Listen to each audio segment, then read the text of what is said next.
A man went to the police station wishing to speak with the burglar who had broken into his house the night before. "You'll get your chance in court," said the desk sergeant. No, said the man.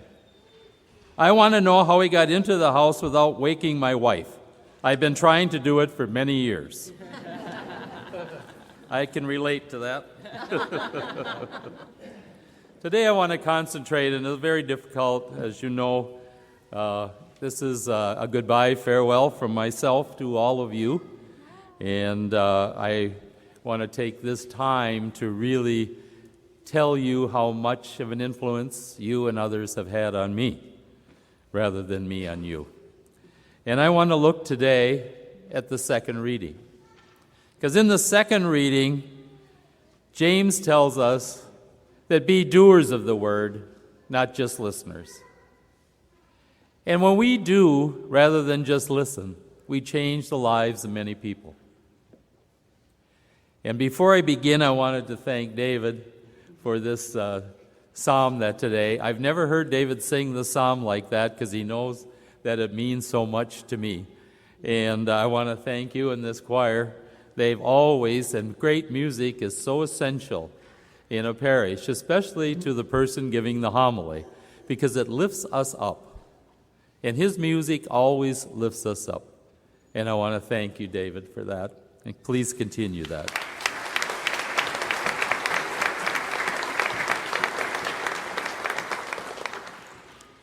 My life was changed by people who were doers, not listeners, but doers.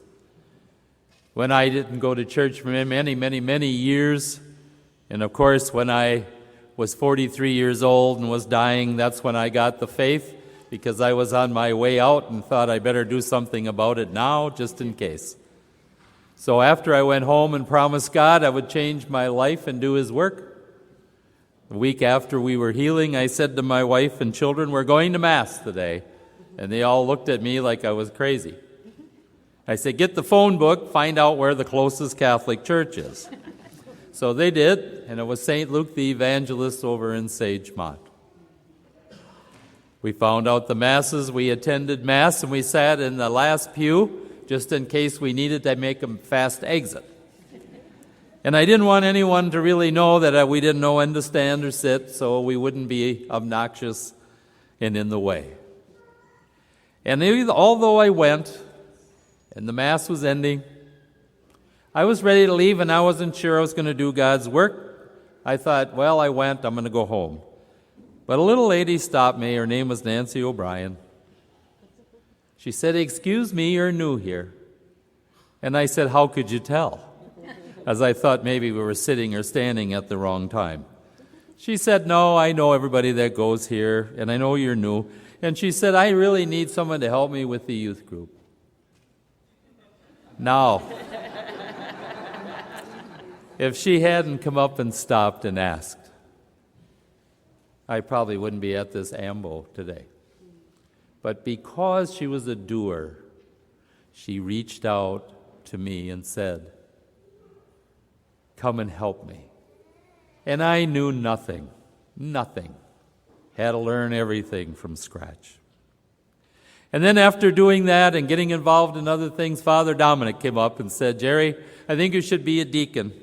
And I said, what does a deacon do? And I said, "I see him at church." And like one little girl said to me one day, "Gee, Deacon Jerry, you do a good job washing dishes." And I thought, well, maybe that's what it's about. But anyway, I went through the diaconate. We saw the Holy Spirit. There were 4 of us from the parish. And you could see him depicting each role we would have. One went into administration. One went into all the different things. Of course, I went into where I could do a lot of hot air. And so I ended up being more or less into the preaching end of the staff.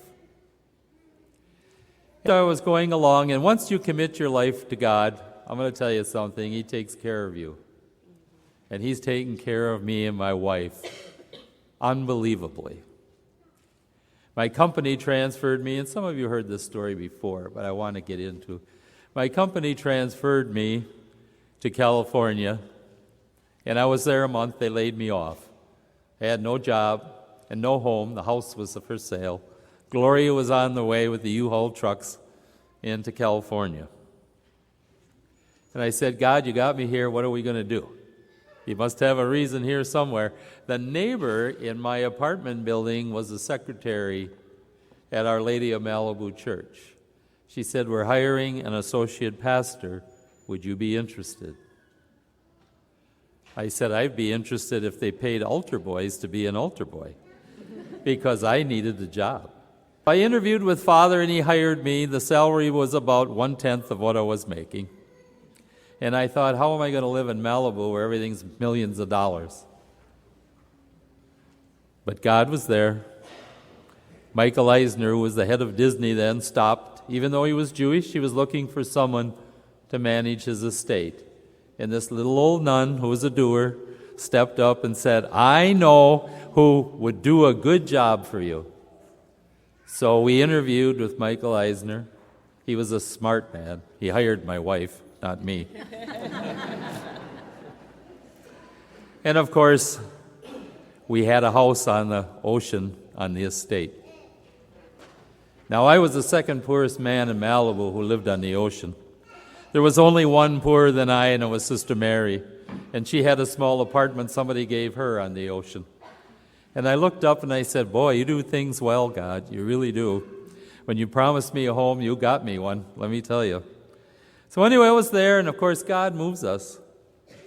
And then I met a couple named John and Aida Campa. They were a young couple. And they talked to me and said, we would like you to go with us to Mexico. We have this parish that we go to. It's in the dump. People are living in the dump. And we bring a bag of groceries and what we can bring. Well, we think you might enjoy the trip. So I went. It opened a whole different world for me. I knew that God wanted a change. So I went back to the parish and I said, we have a new mission. We're going to Mexico. So we started a mission there. But if it wasn't for that couple being a doer and saying to me, come with us, the mission would have never been built. And it survives today. We built a school, a church, and we paid the teachers and the people. We finally found water, which is a whole different story. And while I was there, the next person that entered my life was Monsignor John Sheridan. Monsignor John was an Irishman, and he was 95 years old. Said Mass every day yet. And one day, he said, let's go for a walk. Went for a walk, and he said, you want to know how to be a good deacon? I said, I would love to, Monsignor. He said, break down the walls that separate people from Christ. Break them down so that they can know Christ. And if they're walled from within, break those walls so that we reach out to everyone. So that kind of became my motto, was trying to reach out. And everything was going fine. And then Father Bill, the pastor, one day entered my office and said, you're going to move your office to the school. We had a grade school, kindergarten through 8th.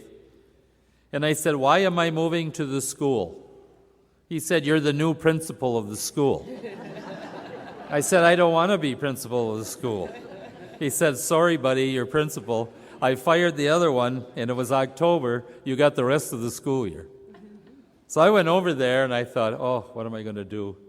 You know, there was all kinds of things going on. And so I thought, well, I always do things different. So I had this small room next to the office. And in there I put a recording. And on the recording was a song, Be Happy. And anyone that wanted to see me, parent or child, had to sit and listen to the song, Be Happy, before I'd see him in my office. Trust me, it alleviated a lot of pain and suffering. And then, of course, God said, it's time to go back to Texas. It was a message we received. And we came back, especially for our children and our family. And we were on our way back. Cardinal assigned me to St. Mary's. I said, I don't want to go to St. Mary's. I said, I want to go to St. Paul's. He said, why St. Paul's? So I said, when I was first deacon, they had the best life teen program in the diocese. And I want our youth to know the love of Christ. I would like to go there. They finally gave in, sent me over here, and that's how you got stuck with me. But here, I was very blessed with Father Wenzel. I've served quite a few pastors. Father Wenzel, who opened his arms to me, put up with my idiosyncrasies, left me, kind of give me enough room to grow, and that it was there for me. And finally, I began my ministry here at St. Paul's. And I remember the first homily I gave, and I told my first joke. Everybody laughed. And after Mass, somebody said to me, why do you begin Mass with a joke, your homily? And I said, because we come to church with all of our baggage, with all of our sufferings and sorrows. And we bring them here because God is going to make us good. And in His house, you can relax. There is no outside pressure. And if I can make you feel that to get started off with a joke, you kind of put the worries away, which God wants you to do. And realize that He's going to take care of you. That's why we come. And that's why I always start with a joke. And then, of course, where it started in the ministries. And I enjoyed every ministry that I was involved in. I know I've worked with the youth. I went to World Youth Day in Spain. We went to Madrid. And being the good deacon that I was, I protected the children. Because when we got to the hotel, the first thing they told us was the beer in the rooms is free. So I went to each room and collected all of the beer, and I put it in my room. And at night when Father and I were drained, I'd call him on the phone and say, you had enough yet? And we would sit down and have a few beers and discuss the next day. But I'll tell you something. The youth here are tremendous. They're tremendous. They're wonderful. And the youth choir and all of the things they're involved in, it's just wonderful. I'm so proud of them. And I've had interaction with them. And I was so proud the day they put the bumper sticker on my car that said Deacons Rock. Because I knew then that I was part of their group. Also, I worked with Silver Linings, the seniors. We had our Bible class. We had our bus trips. We went here and there. And I enjoyed every minute of them.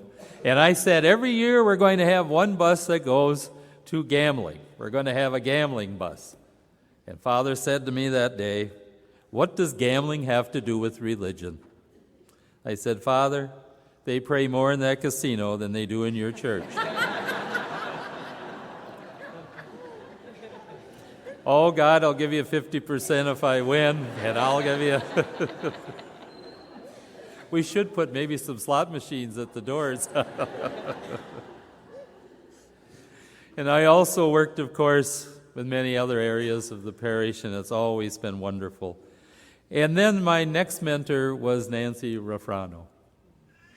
When Nancy and I and David were very close, and when Nancy was dying, she told Father that if anyone around here knew anything about liturgy, but he doesn't know a lot, but he knows something, it's Jerry.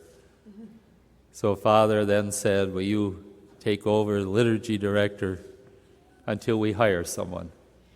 And I said, sure, and I volunteered. And I want to tell you something. Everybody responded. Everybody that had anything to do with liturgy was there for me. They reached out and helped me all of the time that I was there. I never had to ask for anything. And I appreciated every minute of every person that helped. But I kept saying to Father, when are you going to hire somebody? When are you going to hire somebody? And then he hired Joyce, wonderful Joyce, our new liturgy director. You're going to like Joyce. She's great. She's absolutely great. And all these times we have shared. I have been a teacher, you have been a learner, but you have been a teacher to me, and I have been a learner. I have learned many things from you. I have felt the love of Christ from you. And when someone always asks, as they do, what's your greatest treasure? Because they always ask clergy that. And I always would say, it's not diamonds and jewels. It's the parishioners, and especially here at St. Paul's. You are my treasures. When I have the baggage to carry, and that's why when I would give sermons and talk about my problems, my son who was a drug addict and everything else, I did that because I wanted you to know you weren't the only ones in the pews that have problems. Clergy has problems too. We struggle.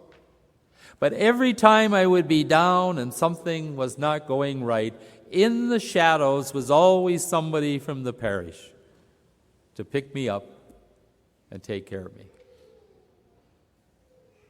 I've had the honor of baptizing your children, marrying some of your children, and also being a part of giving our loved ones to God. I've always been moved and tried to make you realize what I had learned was that God is what it's all about, and we're on a temporary journey. So don't fret. Don't worry. He's going to take care of you. And also, I want you to know that in all of this, I looked up the word goodbye. I never knew what it came from.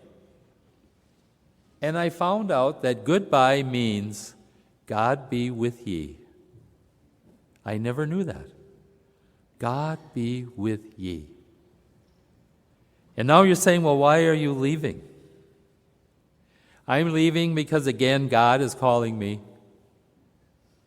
My wife decided that she would like to go home, and she's followed me faithfully all these years, moving wherever the church sent me. It's her turn.